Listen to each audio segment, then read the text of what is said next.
నమస్తే. శ్రీమాత్రే నమః. శ్రీ గురుభ్యో నమః. మే నెల 3వ తారీఖు 2025 శనివారం నాటి పంచాంగంలో శ్రీ విశ్వావసునామ సంవత్సరం ఉత్తరాయణం వసంత ఋతువు వైశాఖ మాసం శుక్లపక్షం నాటి సూర్యోదయ సమయము తెల్లవారుజామున 5:52 సూర్యాస్తమ సమయము సాయంత్రం 6:33 ఈరోజు తేదీ షష్ఠి ఉదయము 7:54 వరకు. తదుపరి సప్తమి తిథి ప్రవేశము. నక్షత్రం ఈరోజు పునర్వసు నక్షత్రము మధ్యాహ్నం 12:36 వరకు. తదుపరి పుష్యమి నక్షత్ర ప్రవేశము. ఈరోజు వర్జము రాత్రి 8:40 నుండి రాత్రి 10:17 వరకు. రాహుకాల సమయము ఉదయం 9:03 నుంచి 10:38 వరకు. యమగండ కాలం మధ్యాహ్నం 1:48 నుంచి మధ్యాహ్నం 3:23 వరకు. బ్రహ్మముహూర్త సమయము తెల్లవారుజామున 4:16 నుంచి తెల్లవారి 5:04 వరకు. అమృత ఘడియలు ఉదయం 10:12 నుంచి ఉదయం 11:46 వరకు. అభిజిత్ ముహూర్తం ఉదయం 11:47 నుంచి మధ్యాహ్నం 12:38 వరకు. తదుపరి రాశి మకర రాశి. ఈ మకర రాశిలో ఉండే విద్యార్థులు చూసుకున్నట్టయితే శ్రమిస్తేనే మీకు విజయం వచ్చే అవకాశం కనబడుతోంది. శ్రమ ఈజ్ ఈక్వల్ టు సక్సెస్. తప్పనిసరిగా శ్రమించి చదవండి. మీ యొక్క ప్రతిభకు, మీ టాలెంట్కు తప్పనిసరిగా రికగ్నిషన్ అనేది ఈరోజు దొరుకుతుంది.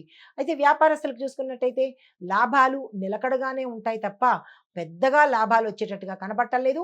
పెట్టుబడులకు మాత్రం ఈరోజు మీకు చాలా బేషుగ్గా ఉంది.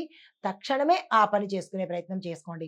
ఆరోగ్యపరంగా చూసుకున్నట్టయితే పెద్ద అనారోగ్య సూచనలు అయితే ఏమీ లేవు, కానీ చిన్న చిన్న మానసిక ఒత్తిడిలు, అయ్యో ఈ పని కాలేదే, అయ్యో ఆ పని కాలేదే అన్న చిన్న చిన్న ఇబ్బందులే తప్ప అనారోగ్య సూచనలు అయితే ఈరోజు కనిపించడం లేదు. అయితే కుటుంబపరంగా చూసుకున్నట్టయితే కుటుంబ వాతావరణం చాలా చక్కగా అన్యోన్యంగా ఉండబోతోంది. శుభవార్తలు వింటారు. దూరమైన బంధువులు తిరిగి కలుసుకోవడమో, ఫోన్ చేసుకోవడమో, ఎక్కడైనా కలవడమో ఇలాంటివి ఈరోజు జరిగే అవకాశం కనబడుతోంది.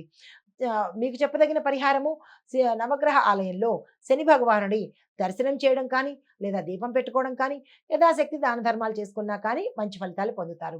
తదుపరి రాశి కుంభరాశి. ఈ రాశిలో ఉండే విద్యార్థులకు పరిశోధనాత్మక రంగంలో చదువుతున్న వాళ్ళు, అంటే రీసెర్చ్ అండ్ డెవలప్మెంట్ దాంట్లో చదువుతున్న వాళ్లకు విశేషమైన పురోగతి డెవలప్మెంట్ కనబడుతోంది. దీంతో పాటు వీళ్ళు ఆకస్మికంగా విదేశాలు వెళ్ళి అక్కడ స్థిరపడే యోగ్యత గోచరిస్తోంది. వ్యాపారస్తులకు చూసుకున్నట్టయితే కనుక మీ యొక్క స్నేహితుల సహాయంతో వ్యాపారాన్ని విస్తరించే అవకాశం ఈరోజు కనబడుతోంది. ఆరోగ్యపరంగా చూసుకున్నట్టయితే మానసిక గందరగోళము, కొంచెము డిస్టర్బెన్సెస్ చాలా కనబడుతున్నాయి. సంయమనం పాటించుకోండి. కుటుంబపరంగా చూసుకున్నట్టయితే బంధువుల నుంచి సానుకూలమైన ఫలితాలు పొందుతారు. సపోర్ట్ కూడా మీకు వారి వల్ల ఈ సమయంలో గోచరిస్తోంది. మీకు చెప్పదగిన పరిహారము రాహు కేతువులు మీకు ఇబ్బంది పెడుతున్నారు కాబట్టి ఆ రాహు కేతువులకు సంబంధించిన జపాలు కానీ, దానాలు కానీ, హోమాలు కానీ మీ యథాశక్తి వాళ్లకు ఉపశమనం కలిగించేటట్టుగా చేసుకున్నట్టయితే సానుకూలమైన ఫలితాలు పొందుతారు. తదుపరి రాశి మీనరాశి. ఈ రాశిలో ఉండే విద్యార్థులకు శ్రమపడి చేస్తేనే సక్సెస్ అయ్యే అవకాశం కనబడుతోంది. అంటే శ్రమ ఈజ్ ఈక్వల్ టు సక్సెస్ అన్నమాట. అయితే వ్యాపారస్తులకు చూసుకున్నట్టయితే కనుక మీకు అనుకోని లాభాలు వచ్చేటట్టుగా గోచరిస్తోంది. గతంలో మీరు పడ్డ కష్టము ఇప్పుడు ఫలం ఇచ్చేటట్టుగాను కనబడుతోంది. ఇదే శ్రమను మీరు కంటిన్యూ చేసుకోండి. కంటిన్యూస్గా మీకు లాభాలు వచ్చే అవకాశం కనబడుతోంది. అయితే ఆరోగ్యపరంగా చూసుకున్నట్టయితే కనుక మణికట్టుకు సంబంధించినటువంటి, మోకాళ్ళకు సంబంధించినటువంటి ఒక ఫ్రోజన్ షోల్డర్సు, ఫ్రోజన్ రిస్టు ఇలాంటివి, అంటే ఎముకలు కానీ, కీళ్ళు కానీ ఎక్కడికక్కడ పట్టేయడం కానీ, నొప్పుల వల్ల కానీ ఇబ్బందులు కలిగేటట్టుగా కనబడుతోంది.